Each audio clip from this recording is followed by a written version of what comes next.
Hello, hello, hello, everybody. All right, we're just checking some things out. Welcome to our show here, a special edition. I'm Frankie's son. And I'm Mark. Welcome to Videoland Express, celebrating 30 years. We're going into our 31st years this coming summer. What we're doing is, usually when we open up the show, I make a bunch of announcements. We kind of set up early. This is a very special edition where we're doing this only on YouTube. So it's the next 10 minutes, it's going to be YouTube, and then you're going to see us in the process of us setting up and going right into our live show. So consider this a special edition. And basically what this is, a lot of announcements. And since the brand new year, I did a couple adjustments to the blog, and I'm going to show you some other things related to the blog. And instead of taking up time on the actual live show, I figure I'll make the announcements just before we go live on the show, and you'll catch up on YouTube. So let's go to our blog. Well, I did an update, and basically I had there's some things in the right column. I kind of edited them down. I eliminated there used to be a radio show. No more. I took that out, and the website is on hold. I put that on the bottom, and basically when you go scroll down, you can go right into that. So now you go scroll down, you see the previous blogs that I did. Okay, but sometimes I mentioned it. I saw this movie. I got reviews that I did the previous blog or the 2 blogs ago, and you'll see all the blogs are now in one page. You can scroll down instead of clicking in the bottom and going to another page. A lot of weeks ago, I mentioned the bicycle race.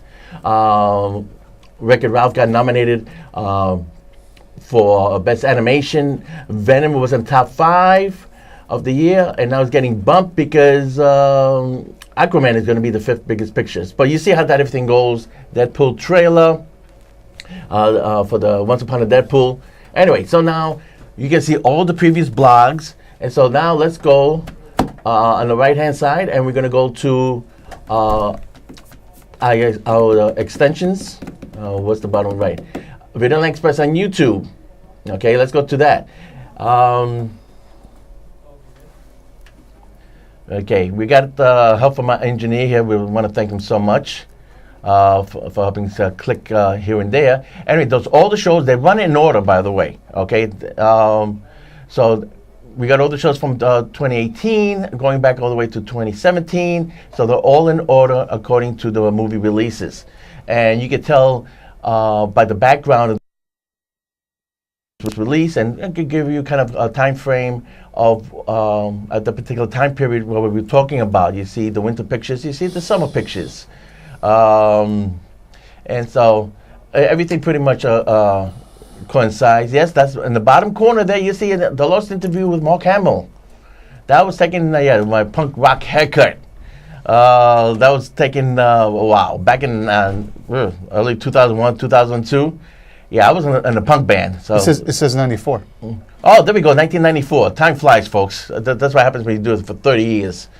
And so he was promoting a video game. I forgot the name of the game. He announces it. He was trying to produce a picture called The Black Pearl, which was based on his comic books. It never happened because he wanted to direct it. So there's a lot of information on that video. Okay, yes, I meet a lot of celebrities. People have been asking me, how about the older shows? Are you ever going to put them up? Well, there is a place that can translate the shows. Has been got 30 years worth of tapes, and each tape would cost me $20. So it would cost about $5,000 to transcribe all the tapes and putting up on YouTube. So we're looking for a sponsor to help me out on that. Anyway, so those are all the videos. So you see special edition there with the Hulk in the background. Well, that means there's an extension over there.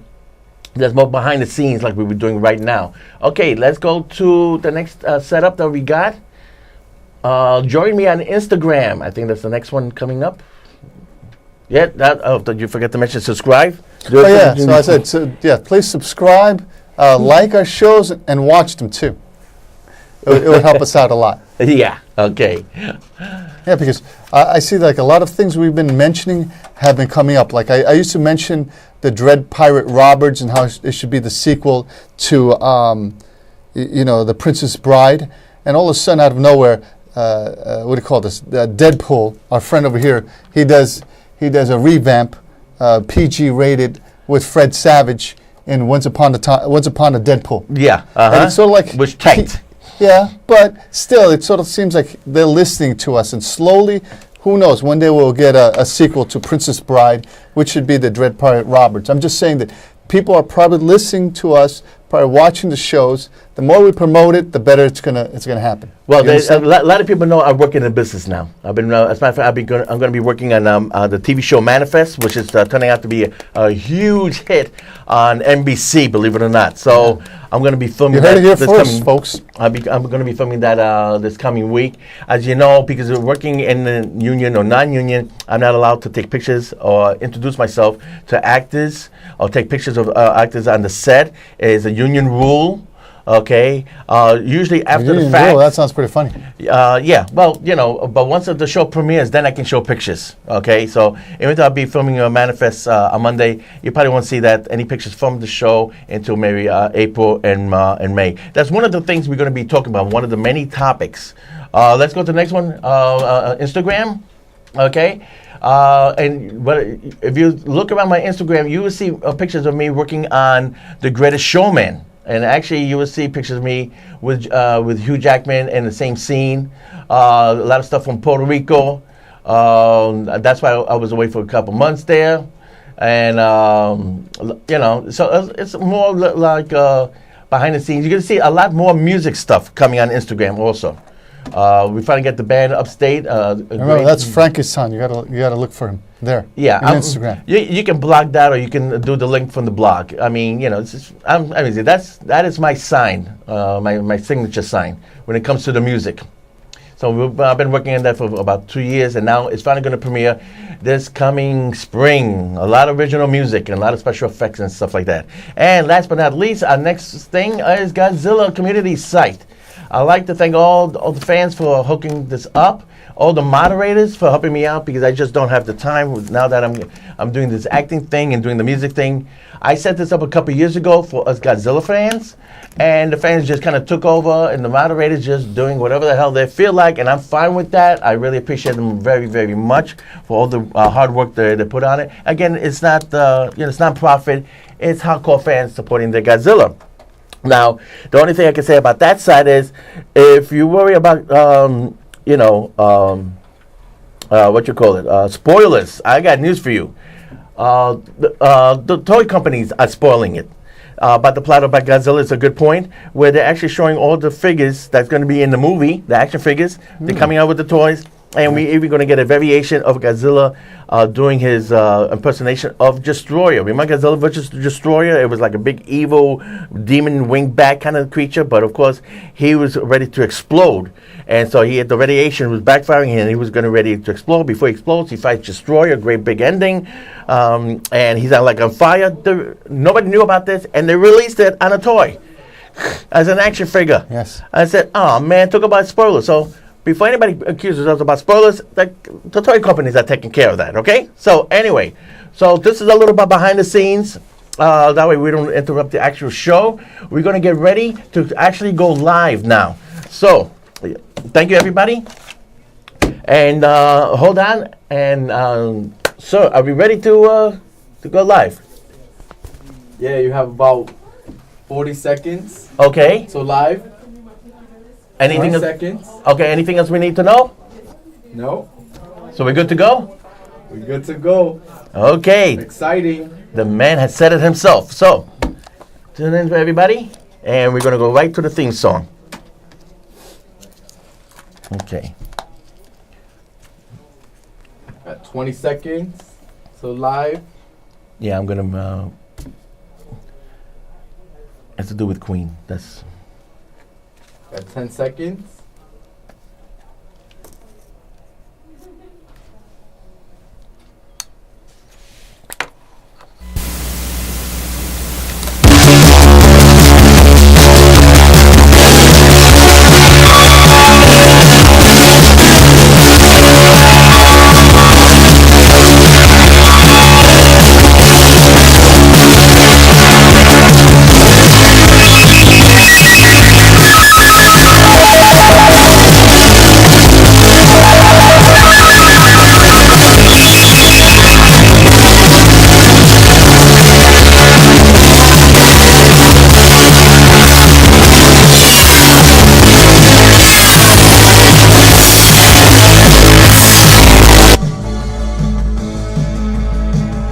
All right, all right. Okay, thank you, my friend. Okay.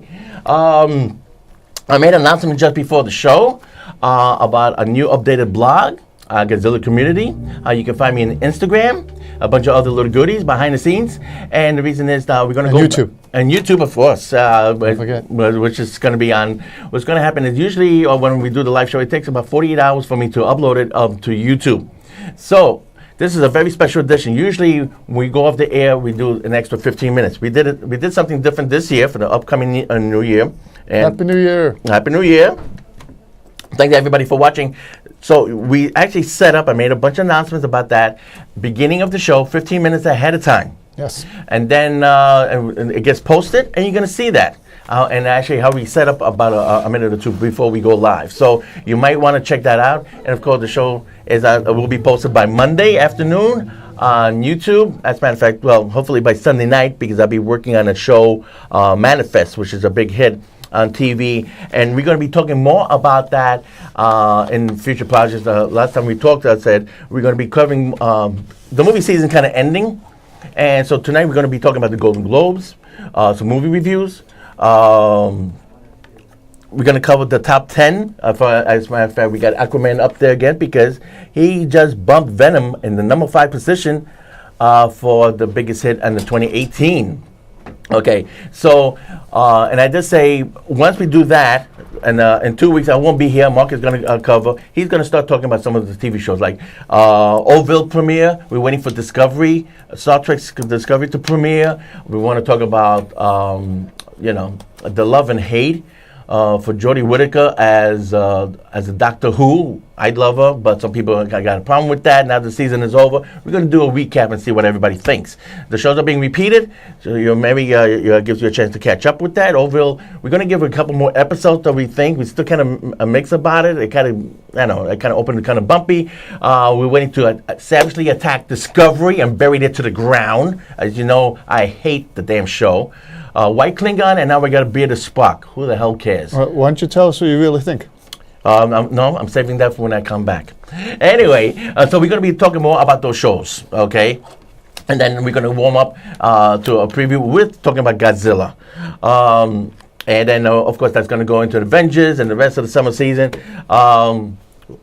Quick prediction. What do you think is going to be the biggest film for 2018? Let's get this out of the way. Okay, the biggest for 2018 or 2019? 2019, my mistake. Okay, the biggest film for 2019, I'm going to have to go with Shazam. Okay? Really? Yes. Remember I said Aquaman was going to be a big hit? And you said, it's not going to be a big hit. And I said, listen, Aquaman is going to make it. And you said, And now I'm saying Shazam is probably going to be the big hit. It's going to come out in April with Captain Marvel. So now they're going to have a rivalry. Which is the real Captain? Like they said in that movie with Tom Hanks, I am the real Captain. I am the Captain now. Okay. So who knows? If Shazam wins, I hope. If Shazam beats Captain Marvel, he gets the rights to the name Captain Marvel. Hopefully the DC universe versus Marvel, who depending on who gets the best premiere, best box office numbers, they get to keep the rights of Captain Marvel. Now you don't think Infinity War and the last Star Wars trilogy is going to be the top box office champion of the year? I think the last Star Wars is probably going to tank. Everybody wants it to tank. It's not that everybody wants it. They sort of did that on their own. It's because I was saying how the Ryan Johnson didn't like they say, didn't leave a tip. He didn't leave anything for them to work on. He destroyed everything. So it's sort of like he made it seem like it was the last, the Return of the Jedi. This is Return of the Jedi. This is the final. He just dissipates everything. So there's nothing to build back on, except for will the rebels, will they or won't they? We probably already know they probably will, but he dissipated everything. He killed Luke. He killed Han Solo, but now they're talking about, they want to bring back Luke, Han Solo, and Darth Vader. The problem with the picture is JJ has to come in Force Awakens. Ryan destroyed everything in The Last Jedi, and now JJ's got to come and fix the plot holes. Yeah, you remember I said that to you? And you were like, you're being too negative. And I'm like, no. Ryan Johnston, he even says on some of his documentaries, you watch him say, he says he likes to smack the audience in the face. He likes to destroy all the tropes, so then he leaves nothing on the table. I'm like, if you destroy everything, if you obliterate everything, what do you have to work on? But he knew it was only a one-picture deal. He wasn't going to come back for the next picture, so he didn't care. So the only person, and so the person who's at fault is the person who hired him. Yes. That's Kathleen Kennedy. The one position that nobody in Hollywood wants, they offered that job to anybody else, and Hollywood said, no way. It's like sitting in an electric chair. Yep. And that's why Kathleen Kennedy still holds that position, executive producer. And it was her that gave Ryan, okay, you want to change this? Go right ahead. So if anybody who didn't read the memo is Kathleen Kennedy. She's the one who kind of pissed off the fans. So I think that's going to tank for Disney. I hate to say this, but I think the Captain Marvel from Marvel is going to tank. And the only thing that's going to bring up from the rear is what we call Avengers 3. But it'll probably be too little, too late. The amount of money they'll bring in, I don't think it's going to build up for the amount of losses from the other two franchises. Well, now, I'm going to disagree. We'll disagree. It's going to be part 2. They're finally going to finish that Thanos, and they're bringing other Avengers in there. That, like, for example, Hawkeye wasn't in there. A couple others, and they're going to. Right, but I'm saying the amount of money that they're going to make, right? The amount of money that they're going to make, is it going to cover the losses of Star Wars? And if Captain Marvel, if both of those tank, is it going to be able to cover those losses? Yeah, it will. I mean, Disney knows what it's doing in most departments. For example, I just want to cap this up real quick. I'm going to talk about music real quick because it's part of the top 10, okay? The Greatest Showman, Hugh Jackman is still having a last laugh 2 years later after the release of the Broadway. The rumor is that the show might go to Broadway. He's playing Madison Square Garden. This was the original soundtrack. They released another soundtrack this past year. This was 2017. They did the remix of the soundtrack with Pink and a whole bunch of other stars. And it's the biggest selling soundtrack. As a matter of fact, the biggest selling album / CD, whatever you call it, whatever format. Nice. And he beat Drake by 1 million copies. Drake sold 4 million copies. Hugh Jackman and soundtrack made 5 million copies. Is Russell Crowe in it? No. Oh, thank goodness. Yeah. That's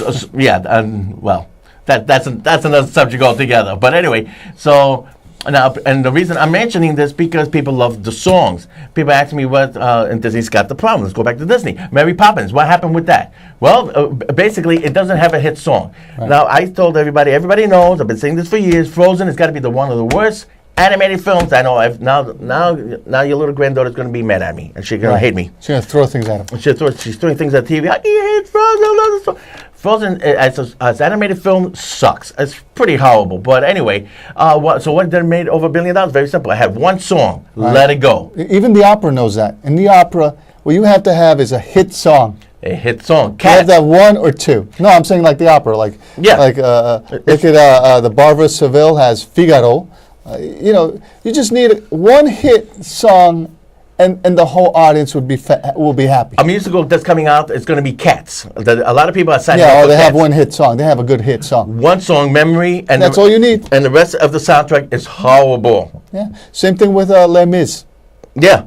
Yeah, they have one good hit song. Hey, it helped it bring along. And remember, we were going back and forth disputing Mary Poppins. I said, I don't even know why they're doing it. I don't understand what Disney's ideology is about it. I guess because they want to reintroduce it to the younger audience. Yeah. Because they probably think that, the younger audience isn't going to want to see an old film, and they have to find a way to generate it in the movie theater by coming up with a new person. But I'm like, that's kind of crazy. If you had somebody who was so great as Mary Poppins, I don't see anybody replacing her. And all the good songs you had there, it's sort of hard to even find the writer, and I don't even think that they wanted to spend the money to share the wealth, to hire the one writer that could have written them one good hit song. Because they were afraid if we do that, we're going to share the wealth with that person. This is my assumption. Well, they there's two good songs, "Trippin' the Like Fantastic," which is an old term that's been used for a lot of years. Matter of fact, Paul McCartney had a live album back in the 1990s, and he named that live album "Trippin' the Like Fantastic." So even the title is not original, and the only good songs at the very end of the movie is "The Only Way Is Up."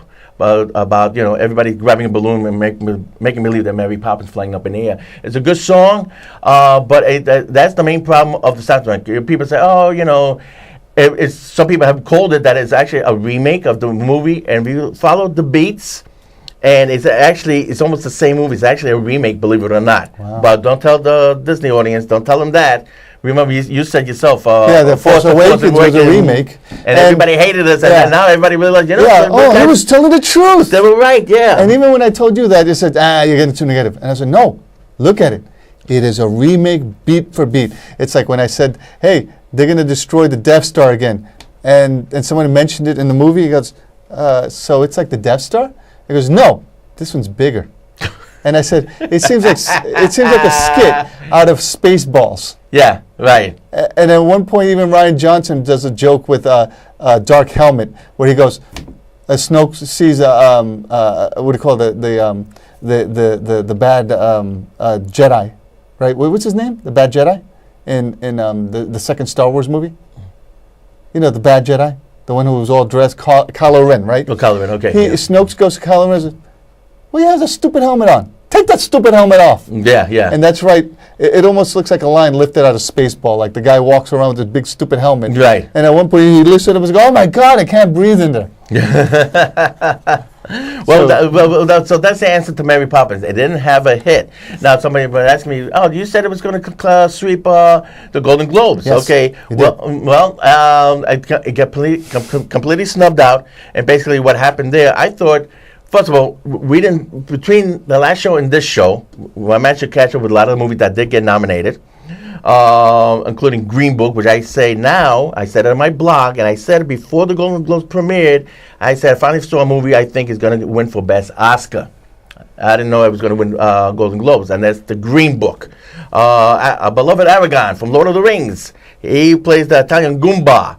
And Ali Maristro, I can't pronounce his name, sorry. He won for Moonlight, Best Supporting Actor. He won Supporting Actor for Green Book. Golden Globes, that's my prediction for Oscars, because I don't know, when we come back, we're going to get into the Oscars. But anyway, let's go back. And I thought the 800-pound gorilla in the room, Walt Disney, and a marketing strategy would push Mary Poppins, where Golden Globes, the foreign press, will be a kind of, Kind of over here over that? Yeah, or kind of push until you will love Mary Poppins. You will nominate it. You're trying to use the force. Yeah, and you will. You will like Mary Poppins. You will love it. You will. Yeah, you will make sure it wins the Best Picture. It got completely snubbed. Right. Because, like maybe I said, they were missing a stronger lead character, or someone like an industry darling. I don't think that has nothing to do with it. It had to do with the soundtrack. It didn't have that one big song. Like I said, Frozen is a horrible movie. It had Let It Go, and boom, it made $1 billion. Imagine if they would have hired the lady who sang the song Frozen to be in Mary Poppins. That would have made sense. I don't know. You don't like Emily Blunt as Mary Poppins. No. I love her, but as Mary Poppins, it didn't make any sense. She's not really known to be a singer. They should have hired that singer who actually sang the song from Frozen, who is actually the actress from that Broadway show, The Wiz, the Broadway show, The Wiz. Right. What was it called? I'm blanking on this. Yeah, but they should have hired her because she is a Broadway darling. But she's not a name. Emily Blunt is a name. Right? No. But it just goes to show you that the original Broadway darling was the lady who was in Mary Poppins. She was. I'm saying the foreign press would have loved this woman, and that's what you do. Once you build up the foreign press, then you head into the Oscars, because this person's an industry darling. I'm just telling you. The way all these studios work, they need a name. You know what I mean? You know how many times isn't that big of a name, and she's not. I'm sorry to say this. She's not like a darling in the cinema. No, the other one, at least she's a Broadway darling. Yeah, but she's not a box. But she's not a box office darling. She's attractive too. She's not that. But she's a no name. She's, I mean, Alyssa, I think Mendel, her name is. there's a lot of movies like My Fair Lady. Yes. Audrey Hepburn played the part, but she didn't sing her part. Yes, and that's why she didn't win the Oscars, and the person who won was for Mary Poppins, and no one thought. And the funny thing is I'm forgetting her name. What's the name of the lady who played Mary Poppins? Julie Andrews. Yes, Julie Andrews. She was an original Broadway production of My Fair Lady, and people loved her. She was a Broadway darling. But the thing what happened is, since what was it called? Catherine. What's her name? Audrey Hepburn. Audrey Hepburn She was a movie darling. They pushed her side and say, we're going to give it to this movie darling, not the Broadway darling. Because she's a marquee. Yeah, she's a marquee. And who blew her out of the water? Julie Andrews, who is lesser known and a Broadway darling. So listen to me. I know what I'm telling you. Follow the path. But if you don't want to, go ahead. Like they said with Custard. Go ahead. You want to go into that, into where the Sioux Nation is and the tribes and go fight that war? Go ahead. Go ahead. I'm telling you not to, but okay, go ahead. But that's the way Hollywood works. They want a name up there. They want a name up there. I'm telling you. It doesn't matter about talent. If the person can sell tickets, the name goes up there. And that's the bottom line, and that's the business. Okay, next. Okay, couple movie reviews.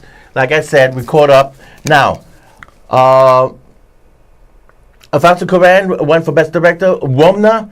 If you go to my blog, I put little mini reviews. I put a picture on my blog, boom, like the movie poster, like Aquaman, and I say I'll be in the next show, or it's going to be a repeat about this eminent show, and then I have little mini reviews. Okay, so my mini review, I gave Womna 2 stars. It's a great looking picture for black and white. Sad and depressing. I saw that during the holidays. Sometimes I get free press releases. Being part of the business, I saw one that got a free pass for it. I was so freaking depressed. Here's a spoiler, okay? It's not a family film. Ooh. Here's a spoiler. A family member dies in the film. I felt like so suicidal when I got out of the movie. I was so freaking depressed. I saw it during wintertime. It was the people saying, oh, Rockefeller Tree, Jingle Bells, and all that. And I'm walking out of a film where somebody dies in the film. I was completely bummed out, and I hated that feeling. Yeah. So it's a great looking picture, but be prepared to be depressed. That's not good of a director. I was completely bummed out. No, that's not good. No. That's why I gave it 2 stars. Screw that. Not best picture. Okay. Did we mention Deadpool? Once Upon a Deadpool? No. We just we're before the show. In passing. Here, do you want to hold it up? Yeah, this Fred Savage, he does the bookends. You ever see a rated R movie on a plane? That's this movie. You know how they overdubbed or they cut lines, and they did a pretty good job. They replaced a lot of lines because Ryan Reynolds is behind a mask most of the time. Mm-hmm. So a lot of the lines did get changed. The exchange between him at the beginning and said, they do something about Matt Damon. Remember the joke about Matt Damon? They're doing Jimmy Kimmel show, right? And it said, you would. He tells us Fred Savage, you would do Matt Damon. No, I wouldn't. I would. How about you? Well, maybe then. It's a whole joke there. They start cursing, but they stop bleeping in the movie. I'm going, so what's the sense of doing a PG movie where you're cursing and you're bleeping? But some parts are funny. If you see it on Netflix, it's a one-shot deal. I give it a 3 out of 5 because it's just the idea. It's on Netflix? No, it's going to be coming on Netflix. Okay, but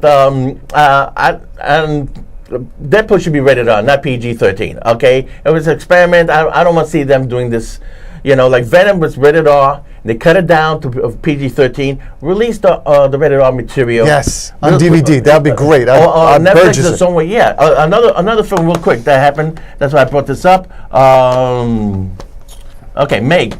This was rated R, and they chopped it up to pieces. Okay, they got away with it, and good for Jason Statham's biggest movie of the year. I was kind of surprised. Really? Wow. Yeah, I like this. This was 3 out of 5. You think you've seen enough shark movies like Sharknado? They managed to pull this one off. This gets a pass for me. But again, this was rated R. They released the PG-13 because they wanted everybody in the theaters. And the director said, you're never going to see the rated R cut. I think it's a bummer. Oh, that's terrible. Yeah, release it on Netflix, man. Give it a second life. Or DVD, yeah. It's sort of like what they did with Blade Runner. Like I always talk about Blade Runner. Blade Runner, they did that with us. With Blade Runner, they have so many different copies. And I heard the same thing that happened with Dreamscape. They had a more, they released it on the VH copy, home copy. They said it was more gratuitous, Dreamscape. I'm not sure if you've ever heard of this film. Yeah, it's an and they 80s said, film. yes, they said they showed more nudity. And when they did the movie on in the theater, they sort of nixed that. And then when they did it on Blu-ray or DVD, they nixed that too. And Okay. this was Steven Spielberg's wife. She's in it. Yeah, that's why. Who knows? Maybe he had something to do with it. Okay, a quick point. People say, well, you were a big fan of Mary Poppins? Only because my ex was a big Mary Poppins fan, and she loved that word in Supercalifragilistic. Supercalifragilistic, okay? Ooh, hey, listen, this is going to go on YouTube. Brand new year, I don't care. Anyway, you're gonna hurt the numbers. It shows PG-13, I don't give a shit. So, they're going to put you behind an adult barrier. Screw them. So I was not a big fan of Mary Poppins. I always loved the animation of Dick Van Dyke dancing with the penguins. Back then, it was a real big deal, right? Well, the guys who did this, Roger Rabbit, they mentioned in the commentary, they were really influenced about that. I just love the whole idea, live actors with animation. I think that's so freaking cool, and it's really, really hard to do. No matter what anybody says, it's a really hard technique. Because I know people who've done it, and it says a real pain in the ass trying to match the real, the real live action with the animation.